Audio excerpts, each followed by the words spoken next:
Okay, Shalom. First and foremost, want to give all praises, honor, and glory to Yahweh, Ba'ashem, Yahweh Shai, Ba'ashem, Rakakwadash, double honors to the apostles, elders, the great millstone, Shalom to the elected, the nation of Israel. This is Ratazah from the great millstone, GMS Atlanta Camp, with another video. All right, this is going to be a video based upon this article, all right, from a website called Reuters. And it reads, Iran says U.S. move against it would face crushing response. Okay. And, as always, all right, this is the year of prophecy, 2020. And it's articles like this to just show you that we in them times of war, man. All right. World War III.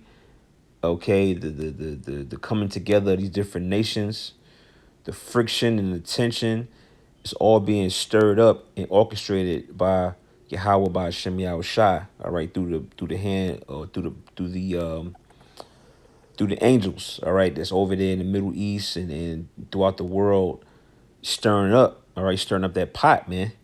So now you have the United States making threats against Iran, and we've been saying, all right, beginning with the apostles and elders, that once the U.S. starts poking at Iran and wants to step into Iran, all right, that's when America is going to be, totally obliterated, okay, by the coming fire, by the way of thermonuclear missiles, okay. And just to read a little bit of this article, all right, I'm going to get a couple of scriptures. It says, any U.S. attack on Iran would face a crushing response, an Iranian government spokesman said on Tuesday, following reports U.S. President Donald Trump asked for options for a strike on Iran's main nuclear site last week, but decided against doing so. All right, so Trump asked for those options, and that raised like a threat. Okay, so Donald Trump, he's still the president of the United States of America, and he still has a couple months left in his presidency, because it looks like Joe Biden is going to be the next president, which even though we call him Sleepy Joe, don't sleep on Joe Biden, man. That dude's a real devil, man. He could very well be the one that's going to push the button, so to speak. All right, because the scriptures speak about they come lowly like a lamb. They speak smooth words, but war was in their heart. All right, that fits Joe Biden's description. But it says basically, them responding to Donald Trump, they say, look, you attack us, is going to result in a crushing response. All right, and that links up with what comes to mind is Ezekiel 38, because Iran is backed by Russia. All right, and Russia is another superpower, a world superpower, and they're supplying Iran with their nuclear arsenal and their weapons. All right, so America is trying to poke and pick at Iran, but there's going to be a lot of help. All right, to come into the defense of Iran. Okay, it says reading on, it says any action against the Iranian nation would certainly face a crushing response. Spokesman Ali Rabi, if I'm saying it right, said in remarks streamed on an official government website. Citing a U.S. official, Reuters reported on Monday that Trump, with 2 months left in office, conferred with top advisors about the possibility of attacking the Natanz uranium enrichment plant, but was dissuaded by them from that option. All right, so the king's heart is in the hand of the Lord. Proverbs 21. Everything is controlled by Yahweh Hashem Yahweh Shai. All right, so maybe the Most High didn't want Trump to do it at that particular instant. But as it says in Habakkuk, the 2nd chapter, the vision is set for an appointed time. All right, and one of the visions that's going to come to pass, and it's inevitable, is that America is going to be destroyed by missiles, man. All right, and I believe that's a missile there in the background. All right, on the back of that truck, man. See that? Now I'm gonna get a scripture real quick. This is Let's see. Ezekiel chapter 38 and I start at the top, verse 1. And the word of the Lord came unto me, saying, Son of man, set thy face against Gog, the land of Magog, the chief prince of Meshach and Tubal, and prophesy against him. And speaking of the Russians. Okay, it says, and say, thus saith the Lord power, behold, I am against thee, O Gog, the chief prince of Meshach and Tubal. So when you read this, all right, now we know the prophecy, Russia is going to destroy America. So even though the Most High is going to utilize Russia and the armies that's going to be joined with them in the weaponry, the Most High is against the Russians too, because they Edomites. All of them are Edomites. It says, verse 4, and I will turn thee back and put hooks into thy jaws, and I will bring thee forth in all thine army, horses and horsemen, all of them clothed with all sorts of armor, even the great company with bucklers and shields, all of them handling swords, man. So they getting ready for war. That's why every time you turn around, these different nations, they're constantly upgrading and testing their nuclear arsenal, their weapons. Okay, they're making sure that sword is perfected, man. All right, Lord willingly, we'll get that next. I think that's Ezekiel 21. But it says, verse 5, here's the point. Persia, Ethiopia, and Libya with them. All right. These are the armies and horsemen that's going to be joined unto Gog and Magog, which is the Russians. So it says what? Persia, which is who? Iran. All right. Ethiopia and Libya with them, all of them with shield and helmet. Gomer and all his bands, the house of Togarmah of Quarters, and all his bands, and many people with thee. So they're going to be deep. All right. They're going to have a lot of numbers. Verse 7, be thou prepared.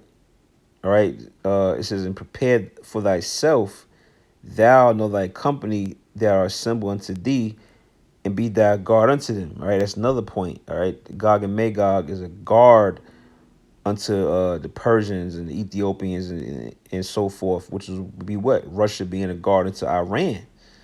All right. So America think they're gonna go over there and attack Iran. Well, you're gonna have to answer to Russia, man. All right, because Russia is like a big brother or older cousin, so to speak, man. All right, but that was the point.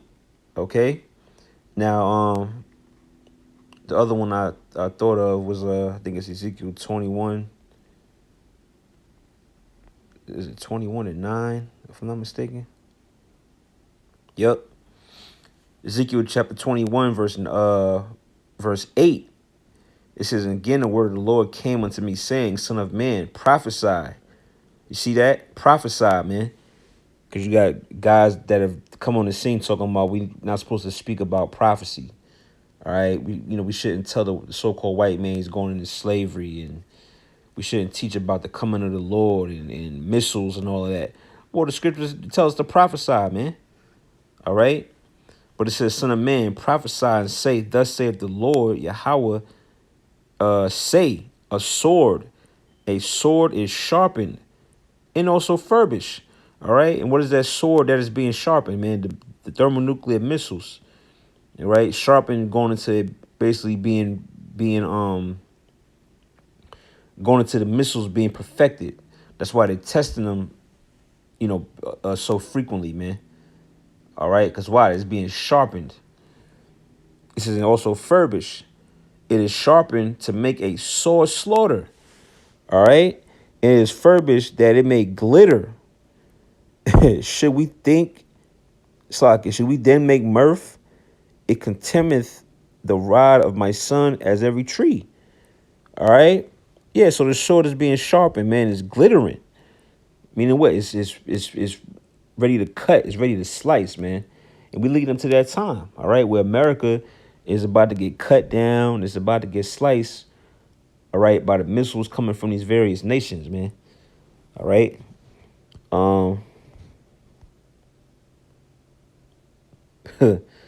Boy, verse let's see here. Verse 11, and he giveth, Slakia, he have given it to be furbished, that it may be handled. This sword is sharpened, and it is furbished, to give it into the hand of the slayer. All right. Now, ultimately the slayer is the Most High. Okay, because the Most High is in control of everything, man. He's going to use the missiles to destroy Esau. All right, but the slayer on a lower level is Esau as well. All right, Esau's the sword, or he's the handler of the sword. Okay, and the Most High gave him that authority and power. All right, because that was his blessing, pursuant to Genesis 25. By that sword shalt thou live. All right, it says matter of fact, nah, that was the main point. All right, that sword being sharpened, man. Let's end off here. He's speaking about Iran. This is second Esdras. All right. And man, I mean the whole Bible in general, but second Esdras 15 and 6 in chapter 15 and 16 is jumping off the pages, man. You know, so much going on. But this is second Esdras 15 and 28. The point is in the next following verses. It says, behold, in horrible vision, and the appearance thereof from the east, where the nations of the dragons of Arabia, all right, which is those Arabs, Ishmael, over in the Middle East, shall come out with many chariots, and the multitude of them shall be carried as the wind upon earth, that they which hear them may fear and tremble.